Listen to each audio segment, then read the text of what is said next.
Okay, tuturuan natin kayo paano pumayat at hindi masyado lumaki ang bilbil pag edad 40 years old pataas. Okay, yung iba mga 30s tumataba na.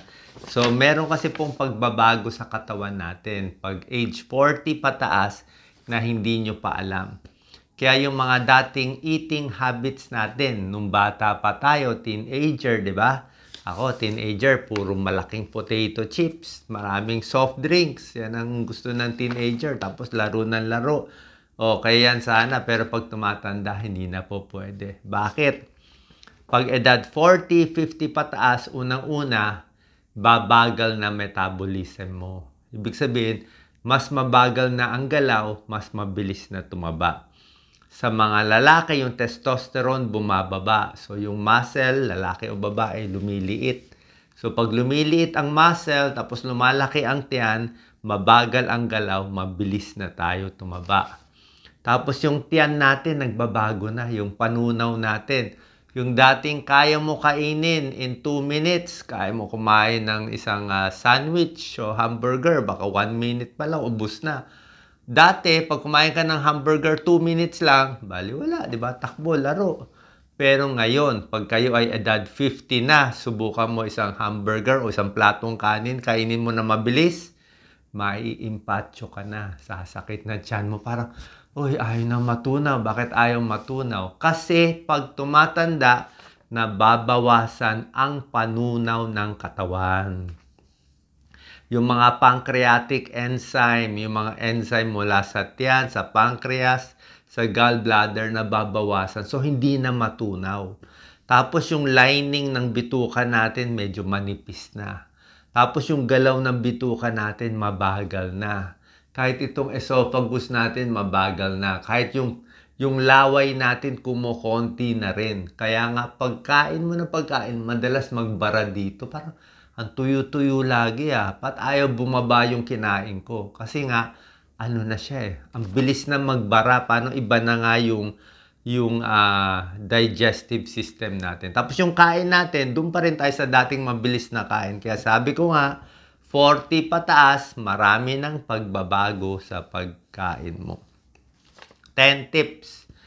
Number 1, ngayon, dapat mas marami ka ng gulay at fiber. Hindi na pwede yung dati, ayoko ng gulay, puro kanin lang. Dapat mas marami ng gulay, ampalaya, kangkong, spinach, cauliflower, kung anong gusto mo, okra, lahat yan. Mas marami ng gulay, at least 2 cups of vegetable in a day. Tapos mas marami ring prutas na hindi nakakataba. Mga prutas lang na pwede sa'yo, mansanas, peras, suha, konting orange, pongkam, pwede din naman yan. Konti lang, prutas, tapos gulay, marami-rami. Yan po maganda. Para sa tiyan yan Good for digestion. Kasi nga, pag tumatanda, constipated. Pag tumatanda, nagtitibi at nagkakaroon ng almoranas. Kaya kailangan mo maraming fiber, maraming prutas at gulay para mas makadumi maganda. Yung kanin binabawasan. Number 2, pag tumatanda, kailangan mo na kumain ng isda. Hindi na pwede. Kasi pag tumatanda, humihina rin ang puso. So, bilang internist, cardiologist, pag tumatanda, 40, 50, 60, dyan na yung mga sakit sa puso, atake sa puso. So, kailangan mo na kumain ng isda kasi merong omega-3 fatty acids. Ang omega-3 fatty acids ng isda, pwedeng bangus, tilapia, hasa-hasa, tamban, tuna, salmon, kung may pera ka. Ang maganda sa omega-3 fatty acids, pampaluwag ng ugat, anti-inflammation, so pampababa ng triglyceride, ng taba sa katawan, pampaganda ng tibok ng puso, omega-3, sa blood pressure, okay lang, at maganda rin pampaluwag din ng ugat sa utak. Okay, good for the heart, good for the brain. So, kailangan natin itong omega-3 fatty acid sa isda para hindi magka-ulyanin, hindi magka-Alzheimer's, diabetes, at sakit sa puso. So, dadamihan. Pwede rin konting mani, healthy fats, mani na unsalted, walang asin dapat. Avocado, okay din. Okay? Number 3, very important itong number 3. portion control. Okay? Anong portion control? Self-control. Hindi na pwede yung gusto mong, yung takaw tingin. Pag tumingin ka kasi isip mo makakain mo lahat. Ngayon talaga, konti na. Kung kayo 20 years old, ang platong kanin mo ganito, o 20 years old ka. Pag 30 years old ka, ganito na lang ang kanin mo. Pag 40, dapat ganito ka na lang. Pag 50 years old, siguro 3/4 ka na lang ng kanin. Pag 60, 70, mga 3/4. Pakonti na pakonti yung kanin mo. Okay? Tapos yung ulam, padami ng padami konti. Pero mas matanda, paliit ng paliit ang kinakain. Bakit? Ang matatanda, pag tumatanda, konti na lang kailangan mong gasolina. Kumbaga sa kotse, konti lang dapat ilagay mong gasolina. Konti lang dapat ang pagkain mo. Ang humahaba ng buhay, sino? Malakas kumain, mahina kumain. Yung mahina kumain. Sino mahaba ang buhay? Mataba, payat, o normal? Normal, tsaka yung mas payat, mahaba buhay. Kasi konti na lang kailangan mo calories. Lagi na lang tayo nakaupo, hindi tayo gana naglalakad, mabagal galaw ng bituka, mabagal galaw ng katawan. So, konti na lang. Tingnan mo yung mga taga-Japan. Tingnan mo lahat ng above 100 years old, ang papayat nila. Diba? Kaya portion control. Tapos yung kain mo, parang kain ibon, konti-konti. Mabusog lang konti, tama na. Kasi pag sinobrahan mo, maimpatyo ka rin eh. Diba? Tsaka tataba. Pag tumaba, nandun na lahat ng sakit. High blood, diabetes, arthritis. Number 4, damihan ng tubig. Okay, tubig, 8, siguro pag senior, kahit 6 glasses of water pwede na. Minimum. Pag hindi ka naman naiinitan, 6 na basong tubig sa isang araw po pwede na. Pero kung gusto mo 8 baso hanggang 10 baso, pwede. Hindi ko naman pag sinabi kong 8 glasses of water or 10 glasses, ako siguro nakaka-10 ako. Hindi naman ibig sabihin tubig lahat eh. Pwede mong gawing juice yung isa. O kaya lang, matamis yung juice. Pwede mong gawing buko yung isa. O kaya lang, buko. Pwede mong gawing kape o soft drinks yung isa. Kaya lang, matamis yun. So, mas maganda talaga tubig siya. Diba? So, yun ang maganda. Pwede naman prutas, pakwan. Diba? Matubig. Kaya lang kung pakwan ka ng pakwan, nakakataba. High calories din eh. Kaya konting pakwan. Yung mga prutas na nakakataba, babawasan din natin. So, tubig pa rin pinakamaganda. Number 5, ang asin mo babawasan na. Kasi nga, pag tumatanda, asin, nakaka-high blood, nakaka-heart disease, nakaka-kidney disease. Kaya nga sa Pilipinas, ang daming may high blood, kidney disease, heart disease, kasi nga ang alat natin.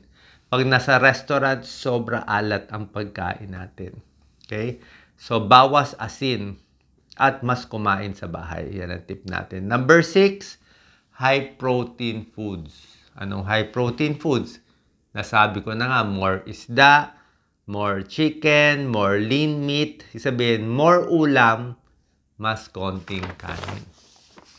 Number 7, ito yung sinasabi ko. Home cooking. Mas kumain kayo sa bahay. Kasi nga, ang problema natin sa restaurant, ewan ko ba, wala akong mahanap na talagang healthy restaurant eh. Kahit anong puntahan ko restaurant, kahit fast food pa siya, laging sobra alat. Parang yung ulam nila ginawa para lagyan ng 2 platong kanin. Parang pangkanin talaga yung ulam. Hindi mo makakain yung ulam magsa sobra alat, sobra mamantika, sobrang iba talaga. Parang pagkain mo parang masebo dito.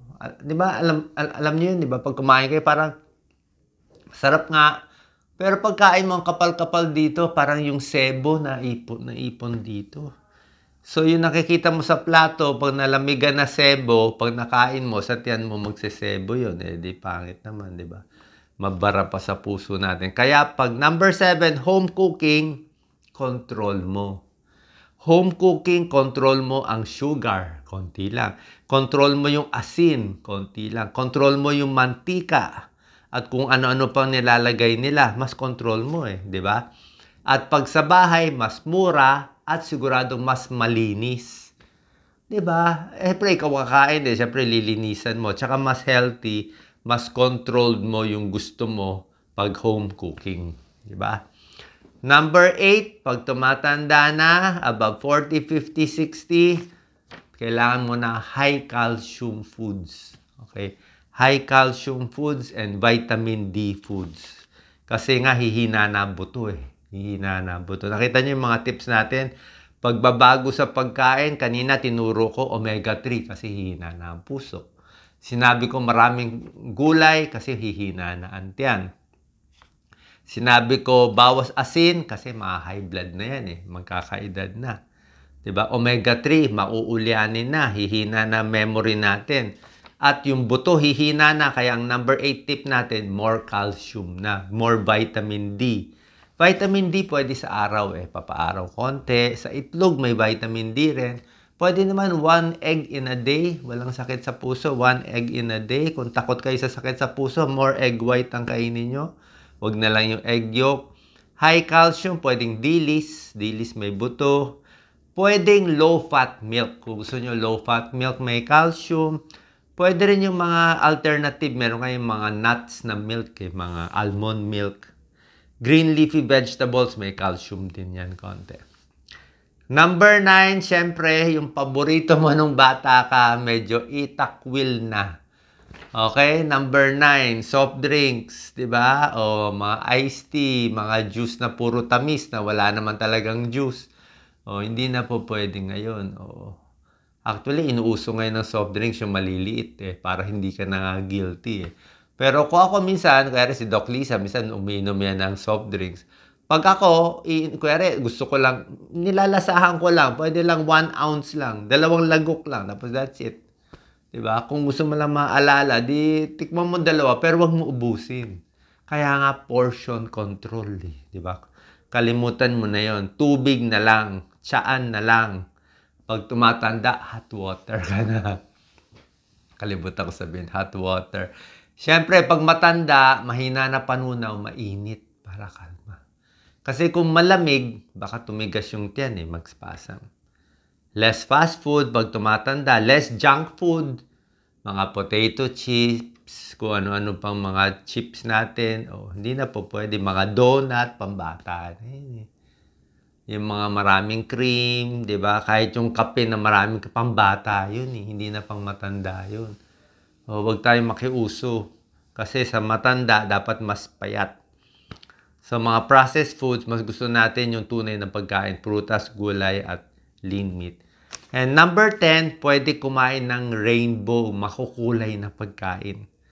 Diba? Ano ba yung rainbow? Ito yung red, orange, yellow, green, blue, indigo, violet. Diba? Roy G. Biv. Sabihin, ginawa ng Diyos, napakagaling ng Diyos, basta makulay siya na rainbow, maganda sa'yo. Bawat kulay may benefit. Actually, may video ako niyan eh. Red color para sa puso, strawberry red para sa puso, cherry para sa puso. Ano pa bang mga red natin? Okay? So lahat 'yan maganda para sa puso. Pag orange colored, ano maganda? Kamatis, orange to red. Carrot, orange, mga kalabasa, orange, 'di ba? Maganda sa mata, maganda sa puso, may lycopene. Yellow, ano bang mga yellow? Pakwan, may yellow pakwan. Bell pepper, yellow. Corn, yellow ang corn. Wag lang masyadong maraming corn kasi carbohydrates din. Green, lahat ng green leafy vegetables, maganda sa tiyan. Diba? Anti-cancer, green. Roy G. Biv, ano ba? Green. Blue, indigo, violet. Ano yung mga blue? Ube, violet, diba? Ube, ang ganda ng ube. Mga ano pa ba, kulay gabi, 'di ba? Dark color talong. Talong is violet, 'di ba? Lahat 'yan very healthy. Okay, so mas makulay, mas maganda. May blueberry, nako. Yung mga nasa abroad, pag nakakita kayo ng blueberry, kainin niyo. Nako, pampahaba ng buhay yan talaga. Antioxidant, anti-cancer. Kaya alam ko mahirap maging overseas worker, pero mas maraming healthy food sa ibang bansa. Baka makakuha kayo ng mas mura kung ano man meron sa kanila. Kainin nyo na basta konti-konti. So, rainbow colored, pag iba-iba ang kulay, mas maganda. Okay? And lastly, syempre, ito pinang mahirap. Pag papapayat, syempre, mas maganda may timbangan para makita mo talaga. Alam ko marami sa inyo galit sa timbangan, ayaw magtimbang, galit kasi niloloko daw sila ng timbangan, mali yung timbangan. Pero pag nagtimbang ka, nakita mo tumataba ka every few days, ay mapipilitan ka na magbawas ng pagkain. Okay? So, bawat bawas ng pagkain, dapat happy ka. Kung may chocolate cake na binigay sa'yo, tapos tinanggihan mo, okay? Hindi mo kinain, dapat mag-celebrate ka. Okay? Bigyan mo ng kandila sarili mo kasi biro mo yung chocolate cake, 400 calories, hindi mo kinain. Di na-imbak sana sa tiyan mo yun. At least pagising mo sa umaga, wala yung matatabang pagkain o ano man yung pagkain, di ba? At least pagising mo, a little mas payat ka dapat. Kaysa kain ka ng kain, pagising mo naman, sisi tayo. Okay? So, saan po nakatulong tong video? Tips para pumayat ang edad 40, ang mga tumatanda. God bless po.